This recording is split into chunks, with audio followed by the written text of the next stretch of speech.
کہ میری بیوی بہت بد زبان ہے، میں کئی دفعہ طلاق دینے کی سوچ چکا ہوں، لیکن میرے 3 بچے ہو چکے ہیں، بچوں کو دیکھتا ہوں تو پھر میں اپنے صبر کا گھونٹ پی لیتا ہوں، ورنہ میرا جی چاہتا ہے اس کو ابھی طلاق دے کے گھر سے نکال دوں۔ دولت بھی موجود ہے، خوبصورتی بھی موجود ہے، شکل بھی موجود ہے، عزت بھی موجود ہے، سہولت بھی موجود ہے، کیا چیز موجود نہیں؟ ایک خاتون مجھے ملنے آئی، ملانے والے نے مجھ سے کہا کہ اس کا خاوند کھربوں پتی، ارب پتی نہیں، کھرب پتی آدمی ہے، کھرب پتی۔ کھرب پتی پاکستان میں 2 4 10 آدمی ہیں۔ اس خاتون نے آ کر میرے سامنے بولنے سے پہلے ہی رونا شروع کر دیا، ورنہ پہلے کوئی عورت یا مرد آ کے دکھڑا سناتا ہے پھر روتا ہے، وہ روئی پہلے اور بات بعد میں۔ وہ کہنے لگی مولانا صاحب مجھے لوگ بڑا خوش قسمت سمجھتے ہیں کہ میں بہت بڑے مالدار کی بیگم ہوں، لیکن میں لعنت بھیجتی ہوں اس کی دولت پر کہ اس کا رویہ ہی میرے ساتھ اچھا نہیں، تو میں ہیرے کے سیٹ کیا کروں، میں سونے چاندی کے سیٹ کیا کروں، میں یہ کروڑوں روپے کی گاڑی کو کیا کروں، جب میرے خامند کا رویہ ہی میرے ساتھ انسانوں والا نہیں ہے اور اس کے اخلاق اچھے نہیں ہیں۔ میں آگ لگا دوں اس ساری دھن دولت کو، مجھے محبت چاہیے، اخلاق چاہیے، وہ کوئی نہیں اس کے پاس۔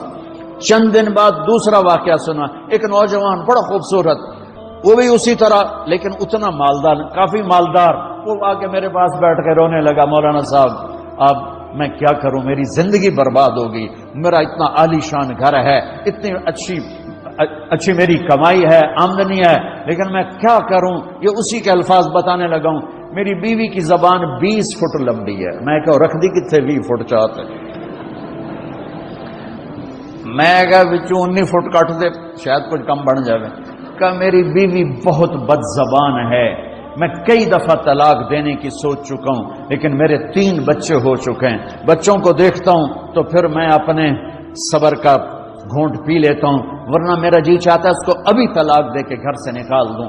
دولت بھی موجود ہے، خوبصورتی بھی موجود ہے، شکل بھی موجود ہے، عزت بھی موجود ہے، سہولت بھی موجود ہے، کیا چیز موجود نہیں؟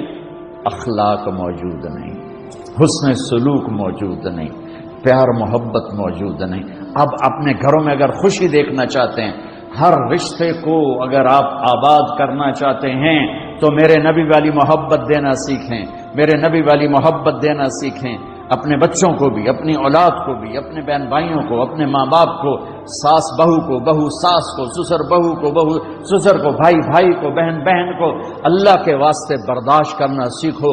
مجھے میرے رب کی قسم ساری دنیا کا چین و سکون برداشت میں ہے، صبر میں ہے، صبر میں ہے، صبر میں ہے۔ زبان۔ ایک نوجوان میرے پاس آیا، کہا جی میری بیوی سے لڑائی ہوتی، مجھے کوئی تعویذ دو۔ میں نے کہا بیویوں پہ تعویذ اثر ہی نہیں کر سکتی۔ کہنے کا کیا کروں؟ میں نے کہا ایک عمل بتاتا ہوں، سنت عمل، کہ 1-2 لقمے اپنے ہاتھ سے بیوی کو کھلا دیا کرو۔ وہ کہنے لگا اس سے کیا ہوگا؟ میں نے کہا تو تم دیکھو گے، پھر میں پوچھوں گا تم سے کیا ہوگا۔